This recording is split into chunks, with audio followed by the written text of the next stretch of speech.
Rotational collision, collision क्या है ये हम ऑलरेडी पढ़ के आए हैं कि भी इंटरनल फोर्सेस की वजह से यदि हमारे पास एनर्जी और मोमेंटम का एक्सचेंज हो जाए तो उस प्रोसेस को अपन बोल देते हैं कोलिजन। और दो टाइप के कोलिजन आप ऑलरेडी पढ़ चुके हो।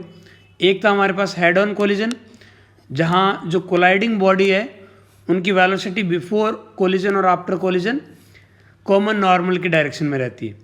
फिर हमने बात की थी ऑब्लिक कोलिजन की, जहाँ पे बिफोर कोलिजन और आफ्टर कोलिजन कोलाइडिंग बॉडी की जो वेलोसिटी है या जो मोशन है वो कॉमन नॉर्मल पे नहीं रहता। ठीक है, तो दो टाइप के ऑब्लिक और हेड ऑन हम पढ़ गए। यहाँ पे मैंने एक नई क्वांटिटी इंट्रोड्यूस कर रहा हूँ, that is rotational collision. Basically अब तक जो हम बात कर रहे थे ना, वहाँ पे चाहे हेड ऑन हो या ऑब्लिक हो, तो जो कोलाइडिंग बॉडी है उनके पास सिर्फ ट्रांसलेशनल मोशन था। यदि उनमें से किसी एक के पास भी इवन किसी एक के पास में भी रोटेशनल मोशन आ जाए, चाहे वो बिफोर कोलिजन आए या आफ्टर कोलिजन आए, यदि रोटेशनल मोशन आ जाता है तो हम पर्टिकुलर उस सिचुएशन को क्या बोल देंगे, रोटेशनल कोलिजन। और उसको फिर थोड़ा अलग से अपन हैंडल करेंगे, बराबर है। जैसे आप समझने के लिए पॉइंट ऑफ व्यू से ये मान लेते हैं मेरे पास अभी यहाँ पे एक ये रोड है, ठीक है, इस रोड को ऐसा रख दिया मैंने और इधर से एक बॉल आ रही है, ठीक है, ये बॉल आ रही है और जैसे ये बॉल इसको हिट करेगी, आपको पता है कि ये वाली जो आगे वाली रोड है ये बेसिकली घूमने लग जाएगी, बराबर है। यानी कि इस रोड के पास रोटेशनल मोशन आ जाएगा आफ्टर कोलिजन, ठीक है। तो फिर इस पूरे पार्ट को अपन समझने के लिए रोटेशनल कोलिजन के नाम से पढ़ते हैं, ठीक है। दोनों के पास आए या किसी एक के पास भी आएगा तो भी चलेगा, ज़रूरी नहीं है कि दोनों के पास रोटेशनल हो, बस एक के पास आ जाए वही बहुत है। तो अपन क्या बोल देंगे, रोटेशनल कोलिजन। अच्छा, रोटेशनल कोलिजन के नाम पे डिफरेंस क्या आएगा, मतलब अलग से क्या देखने को मिलेगा। अच्छा, इससे पहले जो हम बात कर रहे थे, ये बात कर रहे थे कि जो लीनियर मोमेंटम रहता है सिस्टम का, उसे अपन कंजर्व करवा देते थे। क्यों करवा देते थे, क्योंकि कोई एक्सटर्नल फोर्स नहीं होता था। तो यहाँ भी यदि एक्सटर्नल फोर्स नहीं होगा तो मैं लीनियर मोमेंटम कंजर्व करवाऊंगा, कोई दिक्कत नहीं है, बहुत बढ़िया। इसके अलावा हम बोल रहे थे लीनियर मोमेंटम ऑब्लिक कोलिजन के अंदर कि अपनी मर्जी से मैं common normal, common tangent, horizontal, vertical किसी भी डायरेक्शन में कंजर्व करवा सकता हूँ। सेम बात है आप यहाँ भी बोल सकते हो, कोई दिक्कत नहीं। इसके अलावा एक और क्वांटिटी इंट्रोड्यूस होती है जिसे हम बोलते हैं कोएफिशिएंट ऑफ रेस्टिट्यूशन, जिसे अपने सबसे पहले बोला था separation velocity divide by approach velocity, ऐसे ही बोला था हेड ऑन कोलिजन के अंदर। लेकिन जैसे ही ऑब्लिक वाला पार्ट आया, हमने कहा कि जो सेपरेशन और अप्रोच है ये बेसिकली देखेंगे कॉमन नॉर्मल की डायरेक्शन में, यही बात कर रहे थे। और यहाँ पे जब अपन बात करेंगे तो यदि किसी एक बॉडी की भी बात कर लो जिसका भी रोटेशनल होगा, तो उसके फिर कौन से पॉइंट की वेलोसिटी को देखोगे आप कॉमन नॉर्मल के डायरेक्शन में। तो हम बात करेंगे जो कांटेक्ट में पॉइंट आएंगे ना, जहाँ पे कोलिजन हो रहा है, जैसे इस पॉइंट पे, रोड के इस पॉइंट पे हिट करेगा ये वाली बॉल आके, तो इस पॉइंट की वेलोसिटी कंसिडर की जाएगी, ना कि इस रोड के सेंटर ऑफ मास की। समझ में आ रही बात। इस फॉर्मूले में जो अपन सेपरेशन वेलोसिटी लिखेंगे, उस मोमेंट पे जो रोड की वेलोसिटी होगी अलॉन्ग कॉमन नॉर्मल, वो इस पॉइंट की वेलोसिटी कंसिडर की जाएगी, बराबर है, ई की कैलकुलेशन के लिए। ये पॉइंट ऑब्जेक्ट है तो पॉइंट ऑब्जेक्ट का तो रोटेशनल होगा नहीं। यदि पॉइंट ऑब्जेक्ट की जगह कुछ और आता तो उसका भी सिर्फ मैं उस पॉइंट पे बात करता जो हिट करने वाला है। जो दो अलग अलग ऑब्जेक्ट के पॉइंट आपस में हिट करेंगे ना, उनके सेपरेशन वेलोसिटी और अप्रोच वेलोसिटी कंसिडर की जाएगी अलॉन्ग कॉमन नॉर्मल। तो मैं लिख सकता हूँ separation velocity along common normal of contact point, similarly approach velocity along common normal of contact point, ठीक है। इस तरीके से अपन बात करेंगे। तो ये ई की डेफिनेशन हल किसी डिफरेंट रहती है, इस बात का आपको ध्यान रखना हो। इसके अलावा रोटेशन में एक और चीज़ पे बात कर लेते हैं। सपोज यहाँ पे कोई एक पॉइंट है, सपोज मैं वो पॉइंट ओ लेता हूँ और जिसके अबाउट में टॉर्क देखता हूँ due to all external forces, और वो टॉर्क की वैल्यू यदि 0 आ जाए सिस्टम पे, तो मैं बात कर सकता हूँ कि ओ के अबाउट एंगुलर मोमेंटम कंजर्व होना चाहिए बिफोर कोलिजन और आफ्टर कोलिजन इक्वल होना चाहिए। कब? जब ओ के about torque due to all external forces कितना है 0, तो मैं एंगुलर मोमेंटम भी कंजर्व करवा सकता हूँ। तो ये वाली चीज़ नई देखने को मिल रही थी जिसे मैं पहले यूज़ नहीं कर रहे थे। तो यहाँ पे एक लीनियर मोमेंटम से आप इक्वेशन बनाओगे, एक कोएफिशिएंट ऑफ रेस्टिट्यूशन से कुछ बातें करोगे और एक एंगुलर मोमेंटम से भी एक इक्वेशन बनेगी। तो इस तरीके से हम सॉल्व करेंगे और हमारी प्रॉब्लम का आंसर आ जाएगा। अब तक मैंने क्या बोला उसको बेटर समझने के लिए एक बहुत ही प्यारा सा न्यूमेरिकल लेते हैं और उसे अलग अलग तरीके से सॉल्व करते हैं ताकि पूरा मज़ा आ जाए। ठीक है, एक बहुत ही सिंपल एग्जांपल से स्टार्ट करते हैं। हमारे पास यहाँ पे एक यूनिफॉर्म रोड गिवन है जिसका mass capital M, length capital L, और इसे एक स्मूथ टेबल पे रखा हुआ है और एक छोटा सा पार्टिकल जिसका मास स्मॉल एम है वो इसे आके हिट करता है v0 स्पीड से सी पॉइंट पे, और सी पॉइंट की ओ से डिस्टेंस यानी कि रोड के सेंटर से डिस्टेंस कितनी है x है। और जैसे ही कोलिजन होता है, कोलिजन के बाद में पार्टिकल रेस्ट पे आ जाता है। ठीक है, तो मैं x की वैल्यू बतानी है so that point A on the rod remains stationary just after collision. ठीक है, अब देखते हुए क्या नज़ारा हो रहा है। एक काम कर लेते हैं, मान लेते हैं कि आफ्टर कोलिजन ये जो रोड का सेंटर है वो इधर की तरफ जा रहा है विद एन स्पीड vc, और ये रोड ऐसे घूम रही है विथ एंगुलर स्पीड ओमेगा। ये जस्ट आफ्टर कोलिजन के मैंने पैरामीटर माने हैं। तो इस ए पॉइंट की बात करूं तो ए पॉइंट के पास एक वेलोसिटी इधर की तरफ रहेगी ट्रांसलेशनल वेलोसिटी मोशन की वजह से vc, और एक पीछे की तरफ रहेगी हमारे पास L/2 मल्टीप्लाई बाई ओमेगा। यही रहना चाहिए। और यदि ए पॉइंट रेस्ट पे है तो मैं एक रिलेशन सीधे ही आ गया कि L ओमेगा की वैल्यू किसकी इक्वल होनी चाहिए 2 टाइम्स vc। इक्वेशन नंबर 1 बराबर है। अब मैं एक काम करता हूँ, मैं बात कर रहा हूँ कि इस सी पॉइंट के जस्ट नीचे ग्राउंड पे एक पॉइंट लेता हूँ सी डैश। सी डैश क्या है? Point on ground just below C. C point के जस्ट नीचे मैंने एक पॉइंट लिया है सी डैश, और ये सी डैश ग्राउंड पे। अब देखता हूँ कि सी डैश के अबाउट हमारे सिस्टम पे लगने वाला टॉर्क कितना है। तो आप देखोगे सी डैश के अबाउट सिस्टम पे लगने वाला टॉर्क 0 है। क्यों? जितने भी इंटरनल फोर्सेस लग रहे हैं, बराबर है, जितने भी इंटरनल फोर्स लग रहे हैं उनकी वजह से बात नहीं करेंगे, हम बात करेंगे एक्सटर्नल फोर्स की वजह से, और एक्सटर्नल फोर्स की वजह से सी डैश के अबाउट कोई टॉर्क नहीं आएगा। ठीक है, क्योंकि जो कोलिजन हो भी रहा है तो यहाँ पे सिर्फ इंटरनल फोर्स की वजह से हो रहा है। तो सी डैश के अबाउट कोई टॉर्क नहीं। यदि टॉर्क नहीं है तो एंगुलर मोमेंटम कंजर्व होना चाहिए। तो सी डैश के अबाउट इनिशियल एंगुलर मोमेंटम किसके इक्वल होना चाहिए? सी डैश के अबाउट फाइनल एंगुलर मोमेंटम के। बढ़िया है। अच्छा, अब मैं एंगुलर मोमेंटम कंजर्व करवा रहा हूँ। तो जो हमारे पास बॉल है इसका कोलिजन से पहले एंगुलर मोमेंटम कितना रहेगा 0, क्योंकि इसका जो mv0 है, v0 आपके पास सी डैश से पास हो रहा है, और रोड हमारे पास स्टार्टिंग में रेस्ट पे थी तो रोड का एंगुलर मोमेंटम भी 0। अच्छा, ये जो सी डैश है ना ये बेसिकली रेस्ट पे, क्योंकि ये मैंने ग्राउंड पे पॉइंट लिया है। आफ्टर कोलिजन बात करो, आफ्टर कोलिजन हमारे पास m तो रेस्ट पे आ जाता है तो इसका एंगुलर मोमेंटम 0। अब बात कर लेते हैं रोड की। ठीक है, तो रोड के पास दो टाइप के मोशन हो रहे हैं ना, एक ऑर्बिटल और एक स्पिन। स्पिन मोशन की वजह से कितना हो जाएगा? वो हो जाएगा हमारे पास ml²/12। ये तो moment of inertia multiply by angular velocity omega. और डायरेक्शन देखोगे तो मैंने ओमेगा जो डायरेक्शन मानी है उसके अकॉर्डिंग अंदर की तरफ डायरेक्शन रहेगी। ठीक है, और ऑर्बिटल वाला कितना रहेगा? वो रहेगा हमारे पास mvc multiply by perpendicular distance x, इतनी आएगा। और डायरेक्शन देखो r क्रॉस p करोगे तो डायरेक्शन बाहर की तरफ आएगी, तो ये डायरेक्शन बाहर की तरफ आ रही है। तो मैं एक को पॉजिटिव मानूंगा तो दूसरा मेरे पास नेगेटिव होना चाहिए। यह सब सॉल्व करो, ये क्रॉस वाले को पॉजिटिव मान लो तो डॉट वाला नेगेटिव हो जाएगा, और नेगेटिव इधर आके हमारे पास पॉजिटिव हो जाएगा। तो इस पार्ट को मैं ऐसा लिख सकता हूँ ml² ओमेगा डिवाइड बाई 12, ये किसके इक्वल आ रहा है, mvcx। तो यहाँ m से m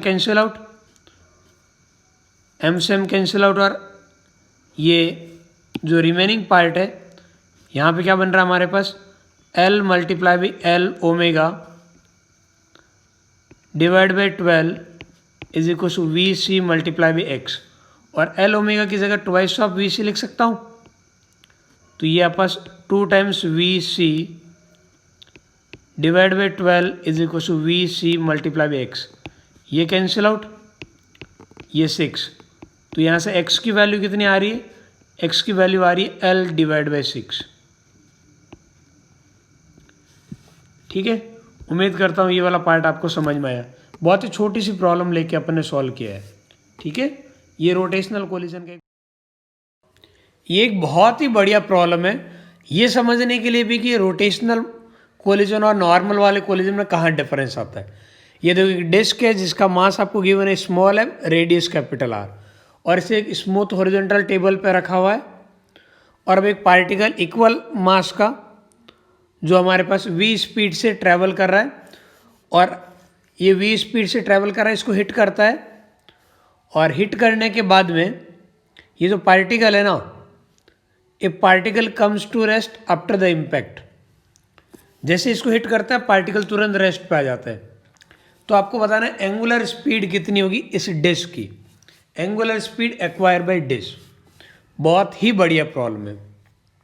थोड़ा पहले सोच के देखो, किसी ज़माने में जब हम इस प्रॉब्लम को करते थे तो हम बोलते थे कि भाई सबसे पहले नॉर्मल ड्रॉ करो, कॉमन नॉर्मल, क्योंकि उसी के अकॉर्डिंग आप दो अलग अलग डायरेक्शन वाइज कंपाउंड लेते थे, ऐसे ड्रॉ करते थे कॉमन नॉर्मल।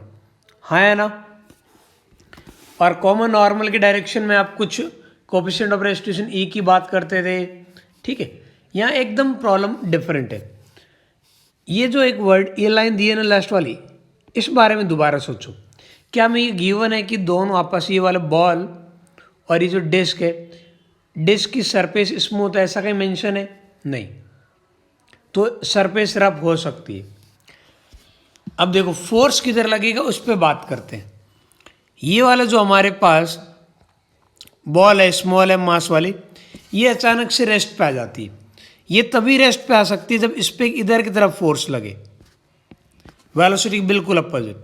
तो एक लार्ज मैग्नीट्यूड का सडन फोर्स लगता है, यानी कि इम्पल्स लगेगी इधर की तरफ, और वो इम्पल्स तुरंत इसके मोमेंटम को जीरो कर देगी। इस पर इम्पल्स इधर लगेगी तो हमारे पास डिस्क पे इम्पल्स की डायरेक्शन ये होगी। ठीक है, मुझे जे वगैरह की कैलकुलेशन नहीं करनी, मैं ऐसे ही समझाने के लिए ले रहा हूँ। ठीक है, यदि सरफेस स्मूथ होती तो इम्पल्स हमारे पास सिर्फ कॉमन नॉर्मल की डायरेक्शन में लगती। तो यहाँ पे रफ सरफेस होनी चाहिए, यानी कि मेंशन नहीं है, इसका मतलब रफ ही होगी, तभी ये पॉसिबल हुआ। तो यहाँ पे थोड़ा सा हमारी सॉल्व करने की टेक्निक भी अलग हो जाएगी। हमें बस ये चाहिए कि ओमेगा कितना होगा, एंगुलर वेलोसिटी कितनी होगी डिस्क की आफ्टर इम्पैक्ट। तो एक काम करो, आप एक पॉइंट ले लो। कौन सा वाला? मैं एक पॉइंट ले लेता हूँ जो बिल्कुल डिस्क के सेंटर के नीचे, ओ पॉइंट ले रहा हूँ। A point on ground, A point on ground just below centre of disc, disc के सेंटर के जस्ट नीचे। ठीक है, यदि आप यहाँ से बात करोगे तो आप ये देखो, क्या हमारे सिस्टम पे कोई टॉर्क एक्ट कर रहा है इस ओ पॉइंट के अबाउट? सिस्टम बोले तो बॉल प्लस डिस्क, तो आप कहोगे कोई एक्सटर्नल फोर्स नहीं लग रहा है। यहाँ जो फ्रिक्शन लग रहा है बॉल और डिस्क के बीच में, वो हमारे पास इंटरनल है। और इधर जो आपस जो इफेक्टिव इम्पल्स आई है, उनकी वजह से जो फोर्स लग रहा है, सब कुछ इंटरनल है, एक्सटर्नल कोई फोर्स नहीं है। तो एक्सटर्नल फोर्स की वजह से कोई टॉर्क नहीं रहेगा। बराबर है। अब आगे देखो भाई, इधर टॉर्क जीरो, तो एंगुलर मोमेंटम इक्वल होना चाहिए सिस्टम का ओ के रिस्पेक्ट में, स्टार्टिंग का और आफ्टर इम्पैक्ट भी। ठीक है, क्या ये बातें बोल सकते हैं ना? इम्पैक्ट से पहले देखोगे तो कितना आएगा, अब बस बॉल का होगा m capital V perpendicular distance r/2 और डिस्क का कितना होगा 0। आप चाहो तो डायरेक्शन भी देख सकते हो। अब जैसे r क्रॉस p करोगे या r क्रॉस v करोगे तो डायरेक्शन किधर जाएगी, प्लेन के अंदर की तरफ। तो अंदर की तरफ वाले डायरेक्शन को मैं पॉजिटिव कंसिडर कर रहा हूँ, ठीक है। आफ्टर इम्पैक्ट हमारे पास बॉल रेस्ट पे आ जाती है तो वेलोसिटी 0। यदि मैंने ये O पॉइंट डिस्क का सेंटर लिया होता, समझ में आ रही है बात, ये O पॉइंट डिस्क का सेंटर लिया होता तो आपके पास डिस्क के सेंटर तो मोशन में आता, तो उसके रिस्पेक्ट में ये वाला पार्टिकल की कुछ वेलोसिटी होती, तो एक एंगुलर मोमेंटम लिखना पड़ता। इसलिए मैंने O पॉइंट डिस्क के सेंटर पे लेने के बजाय ग्राउंड पे लिया है, डिस्क के सेंटर के जस्ट नीचे, ठीक है। बहुत बढ़िया। और क्या बोल सकता हूँ, तो बॉल का तो आ गया 0। अब बात कर लेते हैं डिस्क का। तो डिस्क के पास दो टाइप के एंगुलर मोमेंटम आने चाहिए, एक स्पिन वाला और एक ऑर्बिटल वाला। स्पिन वाला कितना होता है, वो होता है IC मल्टीप्लाई बाई ओमेगा, और ऑर्बिटल वाला कितना रहता है, ऑर्बिटल वाला हो जाएगा 0। कैसे, सेंटर ऑफ मास की जो भी, इस डिस्क के सेंटर की जो भी वेलोसिटी होगी वो वेलोसिटी वाली लाइन O से पास हो रही होगी, इस वजह से वो वाला पार्ट 0। अब ओमेगा की डायरेक्शन अंदर की तरफ आनी चाहिए, तभी ये दोनों चीज़ें इक्वेट हो पाएगी। अरे वेक्टर फॉर्म में देखोगे ना, तो यहाँ से ओमेगा कितना आ रहा है, ओमेगा आ रहा है small m capital V r/2 divide by IC बोले तो moment of inertia about an axis passing through centre of mass of this disc, तो वो हो जाएगा हमारे पास 1/2 mr²। यही है, m से m कैंसिल आउट हो जाएगा और 2 से 2 भी कैंसिल आउट हो जाएगा, तो ये बनेगा V/r। यही पार्ट आ रहा है, देख लो भाई, यही हमारे पास ओमेगा की वैल्यू आ रही है। यहाँ तक के पार्ट में कोई दिक्कत नहीं, और यही हमसे पूछा है। अब मैं एक पॉइंट आपके लिए छोड़ के जा रहा हूँ। इसी प्रॉब्लम में ये पूछा होता कि इस पर्टिकुलर कोलिजन के अंदर कोफिशिएंट ऑफ रेस्टिट्यूशन कितना है। थोड़ा सा सोचिएगा, और यदि आपका आंसर आए तो मेरे को कमेंट में बता दीजिएगा, ठीक है। और या फिर मेरे को दोबारा पूछ लीजिएगा, इस बारे में अपन दोबारा बात कर लेंगे कभी भी। फिर भी मैं हिंट देना चाहूँ तो स्टार्टिंग मैंने बोल रखा है E कैसे निकालते हैं, ठीक है। तो आपको बस सेपरेशन और अप्रोच की बात करेंगे, E आ जाएगा। और ये जो डिस्क है उसके सेंटर ऑफ मास की वेलोसिटी भी आप चाहो तो लिख सकते हो। बहुत आसान काम रहेगा, कोई दिक्कत नहीं। कैसे लिखना, थोड़ा दिमाग पे जोर डालिएगा, आंसर आ जाएगा। बराबर है, ओके। तो ये वाली प्रॉब्लम अपन, यहाँ पे एक रॉड दी है जिसका मास m, लेंथ l, ठीक है। और इसे आपने स्मूथ हॉरिजॉन्टल सरफेस पे रखा हुआ है, और एक आइडेंटिकल मास m का एक पार्टिकल आ रहा है जिसकी इनिशियल वेलोसिटी v0 है, और इसके एक एंड A से टकराता है और वहीं पे चिपक जाता है। आपको बताना है angular velocity and velocity of centre of mass of road, velocity of centre of mass of road just after collision, ठीक है। तो वे मान लेते हैं कि सेंटर ऑफ मास की कुछ वेलोसिटी होगी, कुछ एंगुलर वेलोसिटी मान लेते हैं, फिर उन दोनों को कैलकुलेट करने की हमारी जिम्मेदारी है। तो मैं ऐसे मान के चल रहा हूँ कि ये बॉडी ऐसे घूमेगी विथ एंगुलर स्पीड ओमेगा, ये रोड ऐसे घूमेगी एंगुलर स्पीड ओमेगा से, और रोड की इधर की तरफ एक वेलोसिटी होगी VC, सेंटर ऑफ मास की वेलोसिटी। ये दोनों कैलकुलेट करना हमारा पर्पज़ है। यानी हमारे पास हाल फिलहाल दो वेरिएबल है, तो कम से कम 2 इक्वेशन तो चाहिए ही चाहिए। आगे सॉल्व करके देखते हैं कैसे क्या होता है। यहाँ पे एक चीज़ उन्होंने बोल दी कि जो पार्टिकल है ना, जैसे ही वो इसे स्ट्राइक करेगा it stick to the rod, उसे हमारे पास जो E की इक्वेशन लिखते हैं ना, उसकी शायद हमें ज़रूरत नहीं पड़ेगी। बराबर है, क्योंकि इसके मोशन पैरामीटर में पता चल जाएगा। बराबर है, चलो ठीक है भाई। अब 1 बाय 1 लिखना स्टार्ट करते हैं।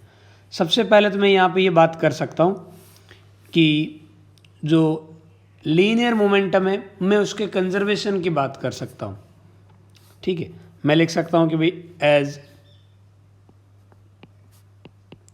F एक्सटर्नल इज 0, कोई एक्सटर्नल फोर्स नहीं है, तो हमारे पास पूरे सिस्टम का लीनियर मोमेंटम कंजर्व रहना चाहिए, ठीक है। क्या बोल रहा हूँ, पूरे सिस्टम का लीनियर मोमेंटम कंजर्व रहना चाहिए। सिस्टम का यदि लीनियर मोमेंटम कंजर्व रहेगा यानी कि initial momentum must be equal to final linear momentum. किसकी बात कर रहा हूँ मैं? सिस्टम की बात कर रहा हूँ। ठीक है, एक बार चेक करो कोलिजन से पहले कितना होगा। कोलिजन से पहले बॉल का हमारे पास है mv0 और रोड का हमारे पास है 0। राइट हैंड साइड के अंदर मैं डायरेक्शन पॉजिटिव मान लेता हूँ, तो ये इतना ही रहेंगे। ठीक है, और आफ्टर कोलिजन यदि बात करूँ तो रोड हमारे पास vc वेलोसिटी से जा रही है, तो मैं लिखूँगा mvc। मैंने सेम डायरेक्शन मानी है ना। यदि vc आंसर निकालने के बाद नेगेटिव आ जाए तो वो डायरेक्शन कुछ और होगी। ठीक है, तो mvc। उसके अलावा इस पार्टिकल इस पॉइंट ऑब्जेक्ट की बात करूं तो पॉइंट ऑब्जेक्ट के क्या होगा, ये वाला पॉइंट ऑब्जेक्ट इस रोड पे चिपक रहा है और रोड हमारे पास एंगुलर स्पीड ओमेगा से घूम रही है, तो इस ए पॉइंट की जितनी वेलोसिटी होगी रोड के उतनी इस पार्टिकल की वेलोसिटी, क्योंकि वो इससे चिपका हुआ है। और रोड के ए पॉइंट की वेलोसिटी कितनी लिख सकते हो, ट्रांसलेशनल मोशन की वजह से vc और एक r ओमेगा, दो वेलोसिटी रहेगी, तो मैं लिखूँगा मास मल्टीप्लाई वेलोसिटी के नाम पे रहेगा vc plus r omega. r बोले तो L/2 मल्टीप्लाई ओमेगा। vc और r ओमेगा दोनों ए पार्टिकल के लिए सेम डायरेक्शन में ना, इधर की तरफ, इसलिए मैंने दोनों को ऐड कर दिया। बोलो भाई, यहाँ तक के पार्ट में उम्मीद करता हूँ किसी को दिक्कत नहीं है। ये एक इक्वेशन बन गई। ठीक है, इस इक्वेशन में चाहूँ तो m आपके पास कॉमन लेके कैंसिल आउट भी हो जाएगा और vc और ओमेगा को रिलेट करने वाली एक इक्वेशन तो आ गई। अब एक और इक्वेशन की बात करनी चाहिए। दूसरी इक्वेशन के लिए सपोज मैं एक पॉइंट ले रहा हूँ और वो पॉइंट कहाँ ले रहा हूँ, वो पॉइंट ले रहा हूँ हमारे पास just below centre of rod, यानी कि मैं बात कर रहा हूँ आपस A point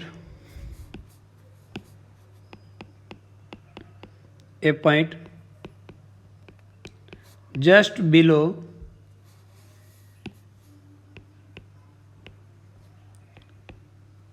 centre of rod. Rod के सेंटर के जस्ट नीचे की तरफ मैं ग्राउंड पे एक पॉइंट ले रहा हूँ। इस बात को ध्यान रखिएगा, मैंने जस्ट बिलो ले रहा हूँ, मैं रोड के ऊपर नहीं ले रहा हूँ। उसकी रीजनिंग पे भी बात करेंगे। अब आप यहाँ पे एक पॉइंट कंसिडर करिए जो सी के बिल्कुल नीचे ग्राउंड पे है। ठीक है, उस पॉइंट के बाद मैं उसे सी डैश मान लेता हूँ थोड़ी देर के लिए। सी डैश किसको बोला समझ में आ रहे हैं? सी डैश ग्राउंड पे एक पॉइंट है जो सी के बिल्कुल नीचे है। इस पॉइंट के अबाउट बात करो तो टॉर्क कितना लग रहा है सी डैश के अबाउट, तो आप कहोगे इस पूरे सिस्टम पे यानी कि रोड प्लस इस पॉइंट ऑब्जेक्ट की बात करूँ तो कोई एक्सटर्नल फोर्स है ही नहीं। यदि एक्सटर्नल फोर्स नहीं है तो हमारे पास ये ज़ीरो आना चाहिए। अरे टॉर्क ज़ीरो आना चाहिए, क्योंकि यहाँ पे जो लग रहा है ये कोलिजन के टाइम पे वो वाला इंटरनल फोर्स है, तो एक्सटर्नल फोर्स नहीं है, तो एक्सटर्नल फोर्स की वजह से टॉर्क भी हमारे पास ज़ीरो ही रहेगा। ठीक है, यदि टॉर्क ज़ीरो रहेगा तो अब मैं बात कर सकता हूँ angular momentum about C dash. Initial में जितना रहेगा उतना ही angular momentum about C dash after collision रहेगा। बराबर है। अब देखो ये एंगुलर मोमेंटम कैसे लिख रहे हैं, इस बात को आराम से देखो भाई। सी डैश का अबाउट पॉइंट ऑब्जेक्ट का कोलिजन से पहले कितना था, पॉइंट ऑब्जेक्ट स्ट्रेट पाथ पे जा रहा है, तो मैं इसे लिख सकता हूँ आपके पास linear momentum multiply perpendicular distance mv0 multiply perpendicular distance L/2। तो ये आ रहा हमारे पास mv0 और परपेंडिकुलर डिस्टेंस L/2। अब बात कर लेते हैं डायरेक्शन की। डायरेक्शन की बात करोगे तो आप इसे क्या लिखोगे, r cross p।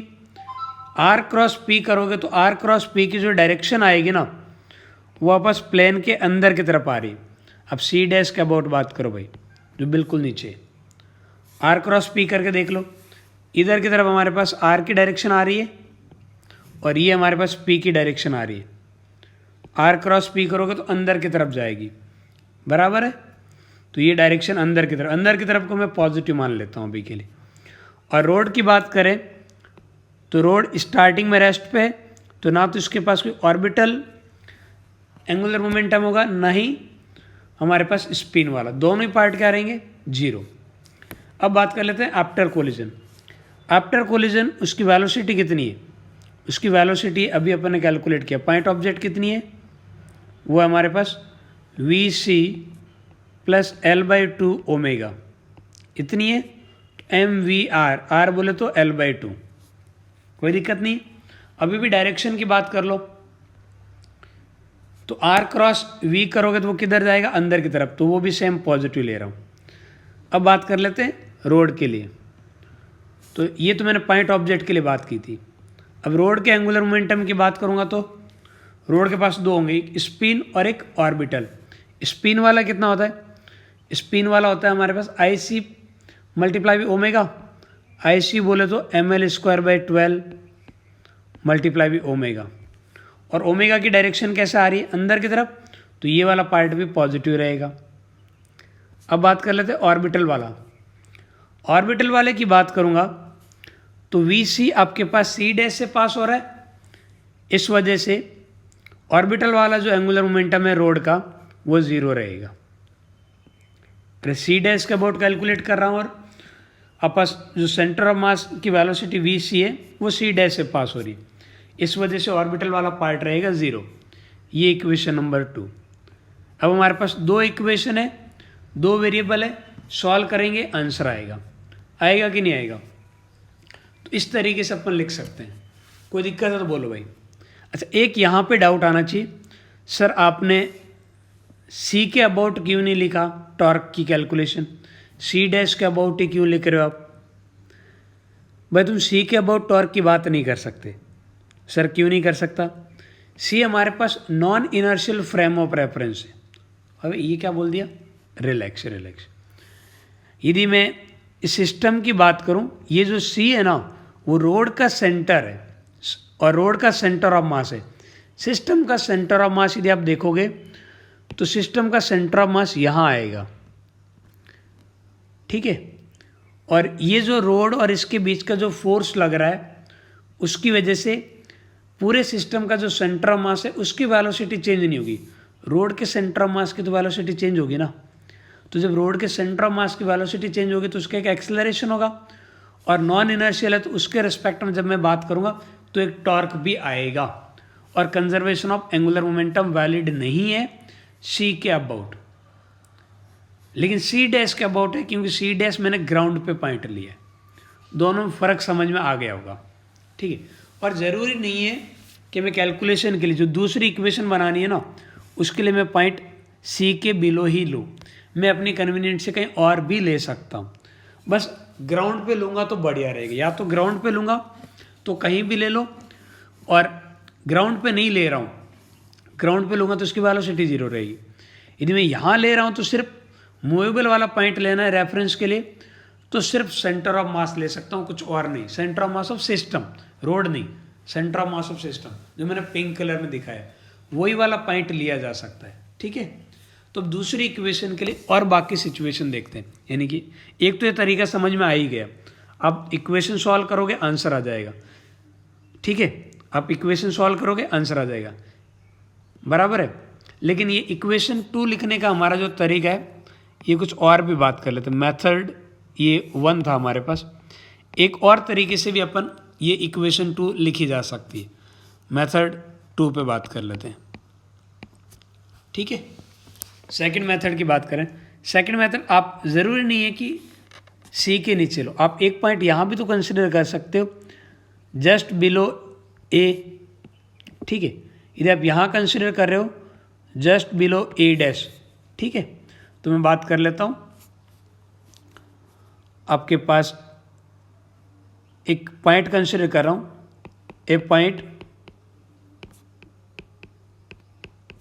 Just below ए के जस्ट नीचे मैंने एक पॉइंट कंसिडर किया ग्राउंड पे A'। इसके अबाउट भी यदि आप टॉर्क कैलकुलेट करने जाओगे, टॉर्क अबाउट A', तो वो भी ज़ीरो आएगा। तो आप एंगुलर मोमेंटम इवन A' के अबाउट भी बात कर सकते हो। Angular momentum about A' before collision और angular momentum about A dash after collision. तो ये भी वैलिड रहना चाहिए, चेक करके देख लेते भाई। ठीक है, बिफोर कोलिजन बात करते हैं। बिफोर कोलिजन पॉइंट ऑब्जेक्ट की बात करो तो पॉइंट ऑब्जेक्ट का लीनियर मोमेंटम हमारे पास ए डैश से पास हो रहा है, तो पॉइंट ऑब्जेक्ट के पास एंगुलर मोमेंटम ए डैश के अबाउट 0 रहेगा। रोड की बात करें तो रोड ना तो घूम रही थी ना कुछ हो रहा था, तो रोड का भी 0 रहेगा। बढ़िया बात है, यहाँ तो सब कुछ 0 आ रहा है। आफ्टर कोलिजन भी देखते हैं।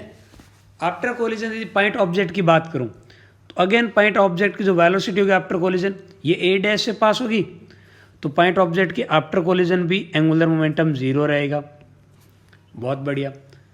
अब बात कर लेते हैं हमारे पास ये रिजिड रोड की। तो रिजिड रोड के पास 2 एंगुलर मोमेंटम होने चाहिए, एक स्पिन वाला और एक ऑर्बिटल वाला। स्पिन वाला कितना होता है? स्पिन वाला रहता है IC यानी कि ml²/12 multiply by omega. Direction देखो भाई, ml²/12 multiply by omega. Spin वाला रेफरेंस पॉइंट पे डिपेंड नहीं करता, ये बातें बहुत बार हो चुकी है। ठीक है, डायरेक्शन अंदर की तरफ, तो ये अंदर की तरफ को मैं पॉजिटिव मान लेता हूँ। ठीक है, अंदर की तरफ आ रही उसको मैं पॉजिटिव मान लेता हूँ। तो एक काम करता हूँ, लिख ही देता हूँ थोड़ी देर के लिए, ये डायरेक्शन अंदर की तरफ। दूसरे वाली बात करता हूँ, ये ऑर्बिटल वाला। तो सेंटर ऑफ मास की वेलोसिटी, ये रोड के सेंटर ऑफ मास की वेलोसिटी कितनी है? VC, और परपेंडिकुलर डिस्टेंस कितनी है? L/2। इतनी है ना। ए डैश के अबाउट बात कर रहा हूँ, तो ए डैश के अबाउट आप क्या लिखोगे? आप लिखोगे M मल्टीप्लाई बाई VC, ये हमारे पास linear momentum multiply by perpendicular distance L/2। Direction करो R क्रॉस V, देखो A से आप देखोगे R क्रॉस V, तो A से R की डायरेक्शन बोले तो ये डायरेक्शन की बात होगी, ऐसे आएगा A डैश पोजीशन वेक्टर, ये R क्रॉस यदि आप V करोगे तो डायरेक्शन कैसे जा रही है? प्लेन के बाहर की तरफ आ रही है, तो ये डायरेक्शन प्लेन के बाहर की तरफ आ रही है हमारे पास।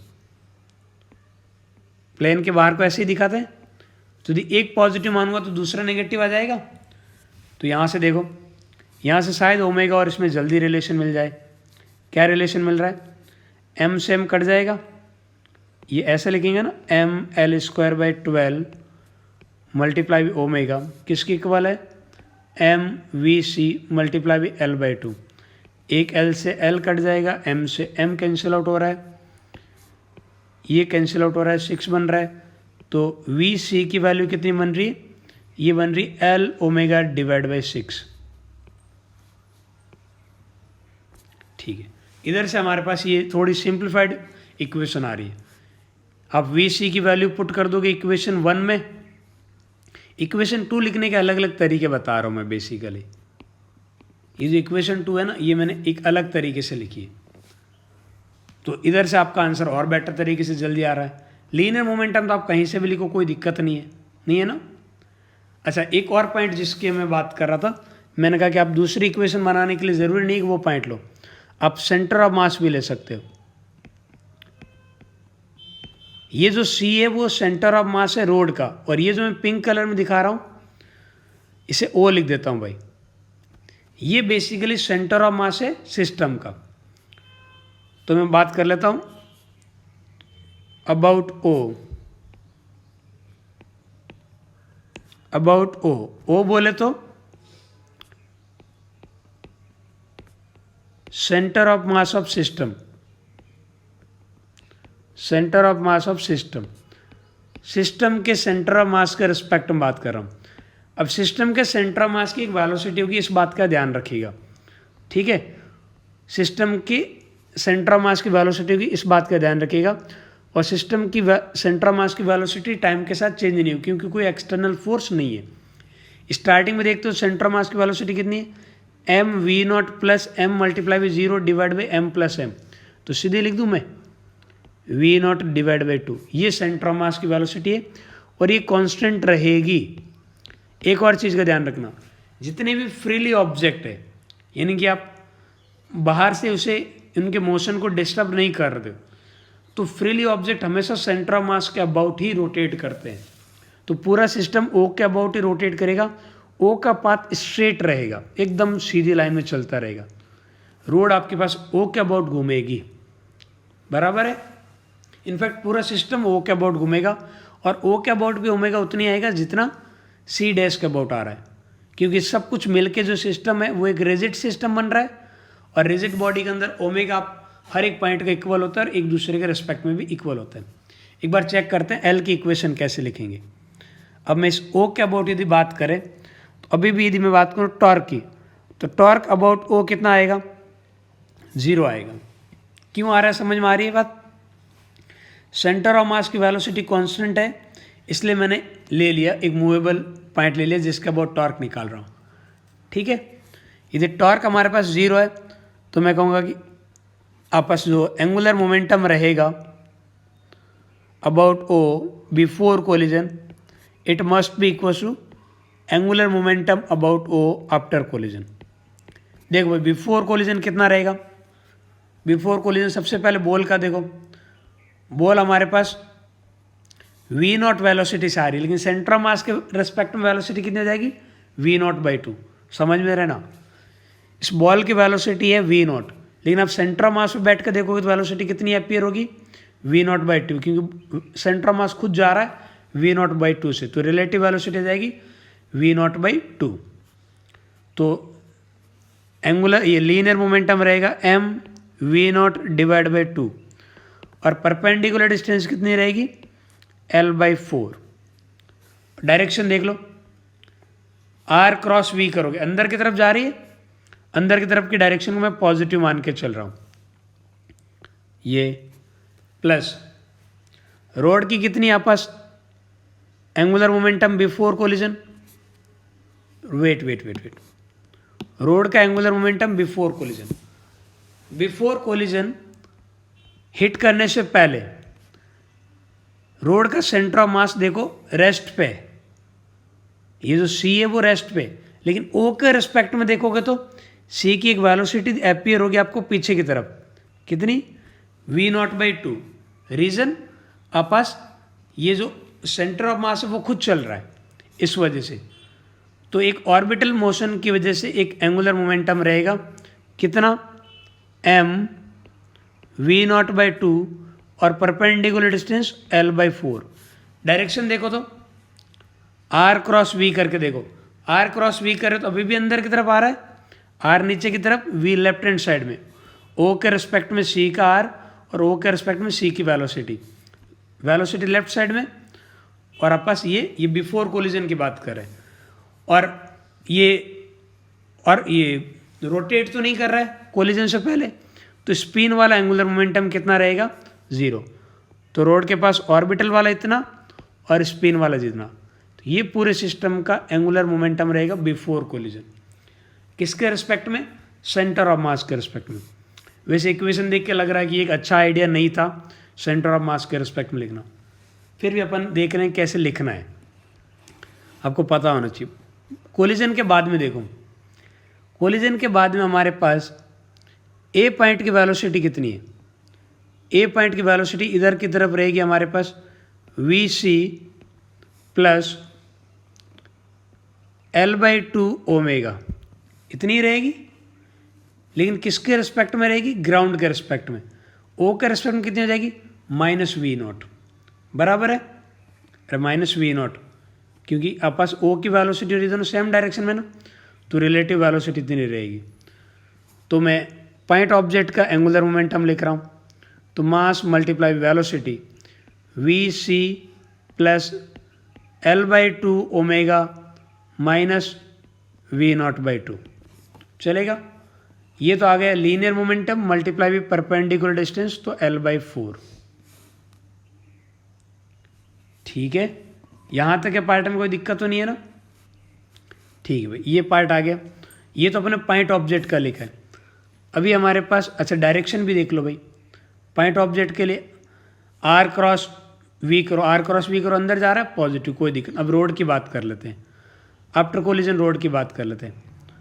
तो रोड के पास 2 एंगुलर मोमेंटम रहेगा, एक तो एम एल स्क्वायर बाई 12 कितना रहेगा, ml²/12 और ये ml²/12 तो स्पिन की वजह से अपस moment of inertia IC multiply by omega, direction अंदर की तरफ, प्लस एक और चीज़ यहाँ पे ऑर्बिटल वाला कितना हो जाएगा, ऑर्बिटल वाला देखो m मल्टीप्लाई वेलोसिटी कितनी है, वेलोसिटी मैं लिखूँगा vc माइनस v0/2 यही है, और परपेंडिकुलर डिस्टेंस कितनी है l/4। अब प्लस माइनस चेक कर लो भाई, ये जा किधर रहा है, पोजीशन वेक्टर डाउनवर्ड डायरेक्शन में और वेलोसिटी फॉरवर्ड डायरेक्शन में, राइट हैंड साइड में। तो अब r क्रॉस v करोगे तो बाहर की तरफ आ रहा है, तो इस पूरे पार्ट को नेगेटिव लेना पड़ेगा।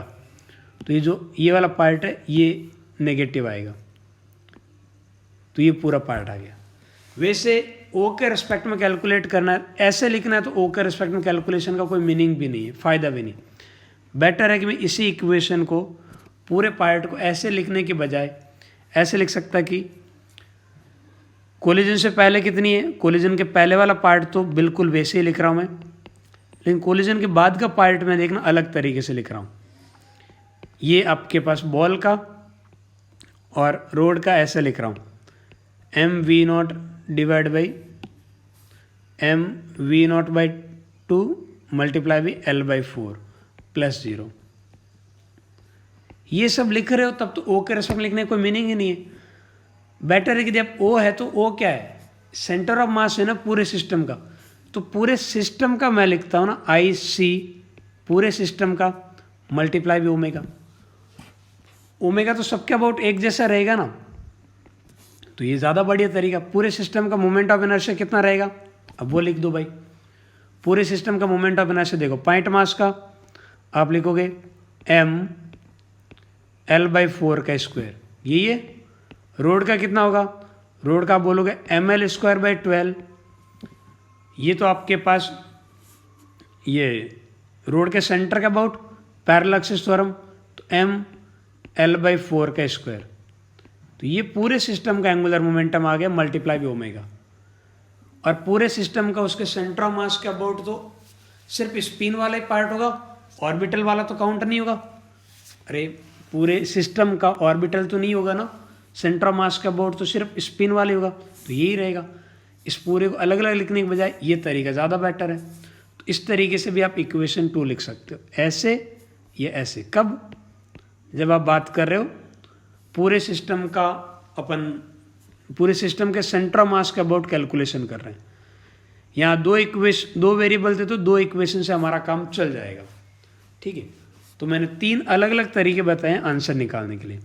यहाँ पे जो नोटिस करने वाली बात इतनी सी है कि centre of mass of system O, इस O के अलावा कोई भी पॉइंट आप कंसिडर करना चाह रहे हो तो वो पॉइंट मूविंग नहीं हो सकता, यानी वो पॉइंट ग्राउंड पे होना चाहिए, ठीक है।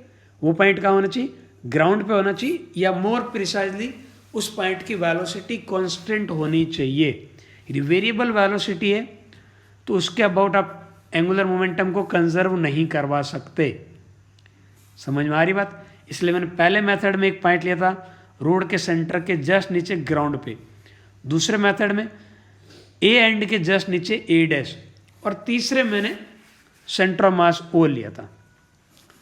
तो मेरे हिसाब से तो आपको भी ये ए वाला सबसे बढ़िया जगह लगी होगी एंगुलर मोमेंटम की इक्वेशन लिखने के लिए।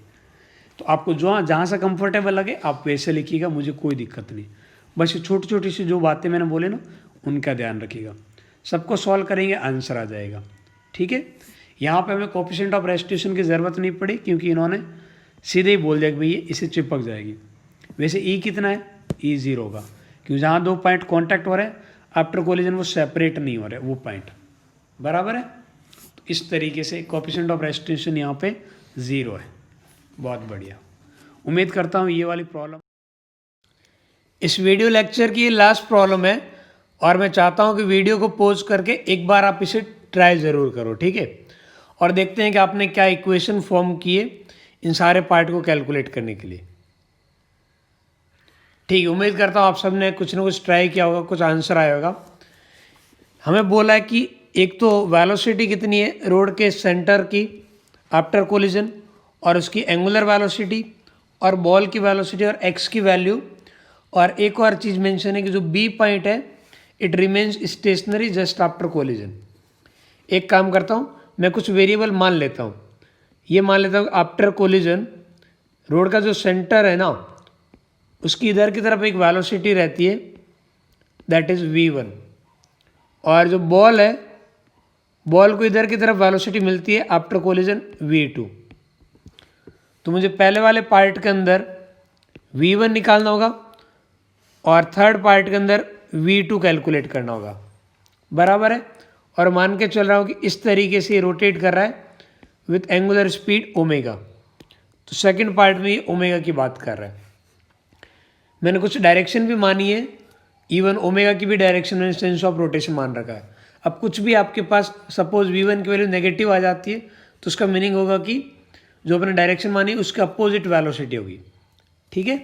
अब 1 बाय 1 मैं इक्वेशन बनाने स्टार्ट करता हूँ।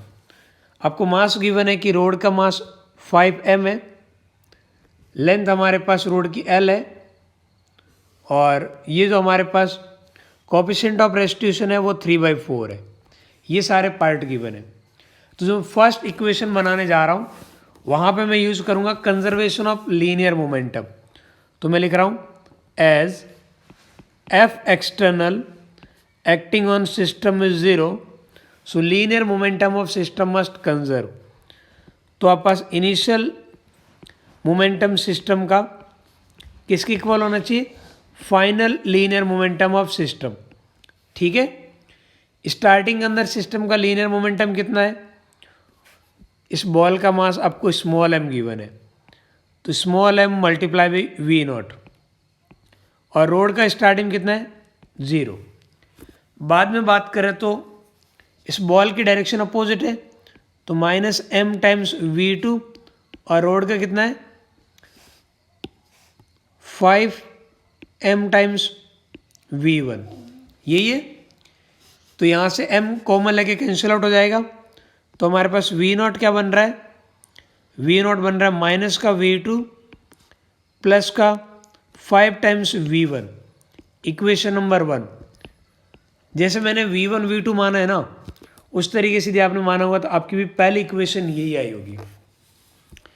एक और चीज़ बात कर सकते हैं, आफ्टर कोलिजन ये इस तरीके से रोटेट कर रहा है ना तो इस बी पॉइंट के पास एक वेलोसिटी इधर की तरफ रहेगी v1 due to the translational motion, और एक इधर की तरफ रहेगी L/2 omega due to the rotational motion. और B point just after collision rest पे है तो मैं कहूँगा कि v1 की जो वैल्यू है वो L/2 की इक्वल होनी चाहिए। ये इक्वेशन नंबर 2। ये तो बहुत आसान पार्ट था, यहाँ तक के पार्ट में किसी को दिक्कत नहीं होनी चाहिए थी, ठीक है।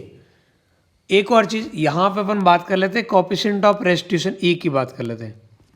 तो ई कैसे डिफाइन होता है ये देख लो। ई की बात करते हैं तो ई हमारे पास रहता है separation divide by approach, separation velocity divide by approach velocity. Separation के नाम पे बॉल की वेलोसिटी इधर की तरफ है v2, और मैं रोड का ये वाला पॉइंट कंसिडर करूँगा तो आफ्टर कोलिजन इस पॉइंट की वेलोसिटी कितनी होगी, एक वेलोसिटी इधर की तरफ रहेगी ट्रांसलेशनल मोशन की वजह से v1, और रोटेशन की वजह से कितनी रहेगी, तो रोटेशन की वजह से इसके पास रहेगी r ओमेगा, r बोले तो L/2 minus x multiply omega. तो ये वाली वेलोसिटी और v2 अपोजिट डायरेक्शन में, तो सेपरेशन के नाम पे मैं इन दोनों को ऐड करूँगा तो क्या लिखूँगा, सेपरेशन वेलोसिटी, सेपरेशन वेलोसिटी लिखी जाएगी हमारे पास v2 प्लस v1 प्लस ये हमारे पास L/2 माइनस एक्स ओमेगा, ये आगे separation velocity.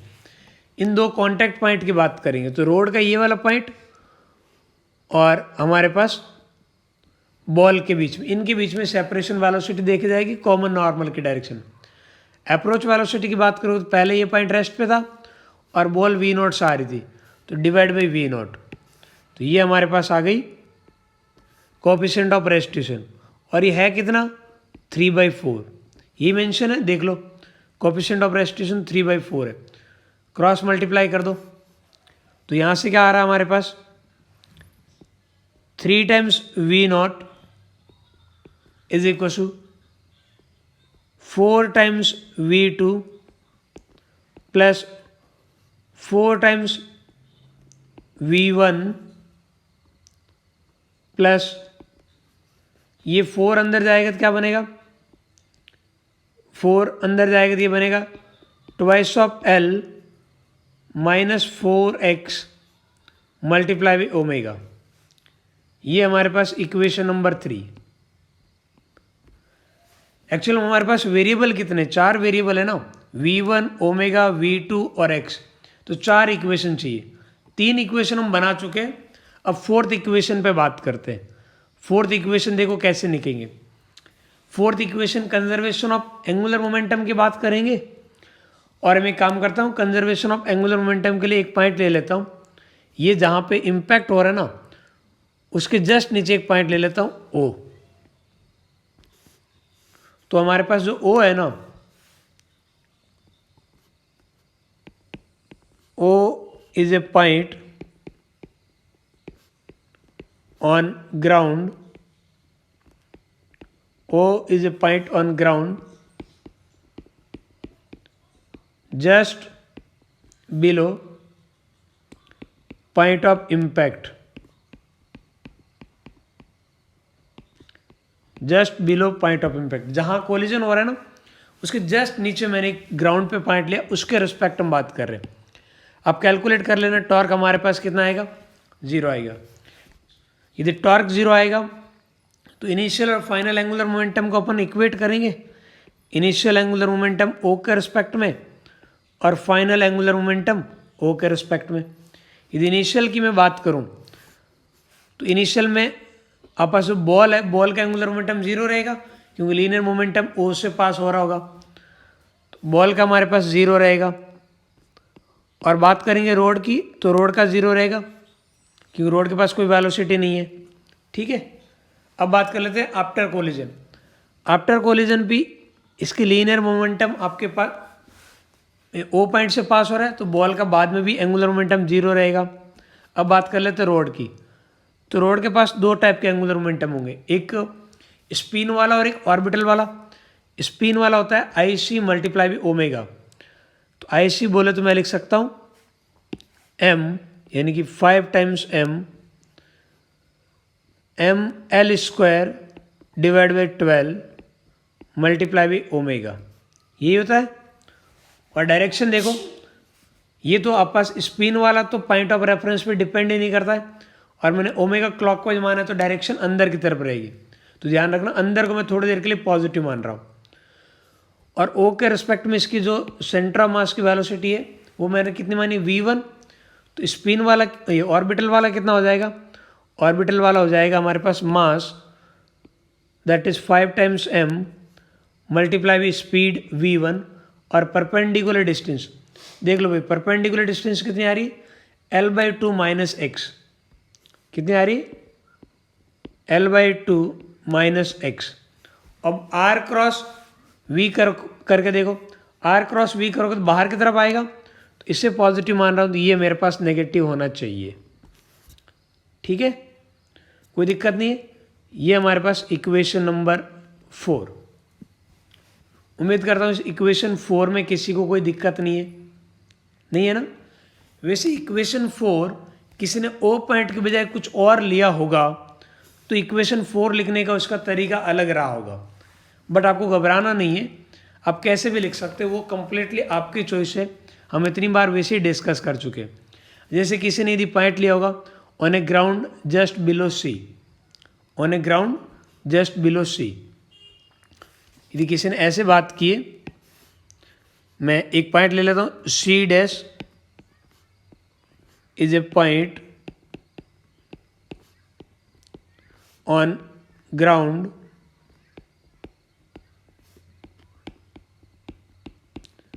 Just below centre of road C।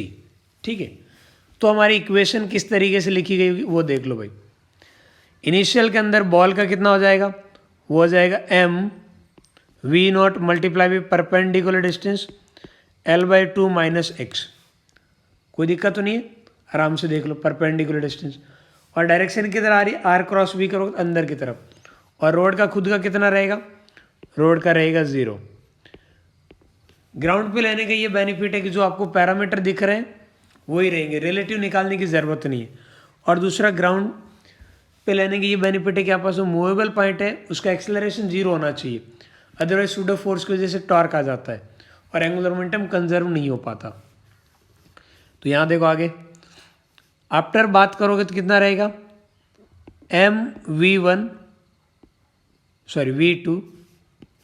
v2 माना है ना मैंने, mv2 l/2 माइनस एक्स। और डायरेक्शन किधर रहेगी एंगुलर मोमेंटम की, अपोजिट आ जाएगी। r क्रॉस v करोगे देखो प्लेन के बाहर की तरफ आएगा। अब बात कर लेते हैं रोड की। रोड के पास आपको फिक्स है m l/12 IC आ गया मल्टीप्लाई बाई ओमेगा। ये तो आप कहीं से कैलकुलेट करो एक जैसी रहेगा। अब बात कर लेते हैं ऑर्बिटल वाला। ऑर्बिटल वाला 0 रहेगा क्योंकि आपके पास v1 इस बार ये c डैश से पास हो रहा है, ठीक है, तो ये नज़ारा रहेगा। तो इक्वेशन 4 ऐसे भी किसी ने लिखी होगी तो कोई गलत नहीं है। अब किसी ने इनके अलावा कुछ और पॉइंट लिया होगा तो आपकी इक्वेशन 4 अलग आई होगी भाई। लेकिन जो भी आई है आपने ग्राउंड पे पॉइंट लिया है तो कोई दिक्कत नहीं, बिल्कुल आपने सही लिखा होगा। और यदि मूवेबल पॉइंट ले रहे हो तो वो सिर्फ और सिर्फ सिस्टम का सेंटर ऑफ मास ले सकते हो क्योंकि उसकी वेलोसिटी चेंज नहीं होती। बाकी वाले पॉइंट लेने की आपको आज़ादी नहीं है, ठीक है। ये वाला पार्ट अपन बहुत अच्छे से डिस्कस कर लिया। उम्मीद करते हैं कि आप में से ज़्यादातर लोगों ने एटलीस्ट 3 इक्वेशन तो सही लिखी होगी, ठीक है। और अब मैं 3 इक्वेशन को सॉल्व करने की जिम्मेदारी आप पे छोड़ता हूँ। चारों इक्वेशन को आप सॉल्व कीजिए और ये जो 4 पार्ट है सबका आंसर आप कैलकुलेट कीजिए, ठीक है।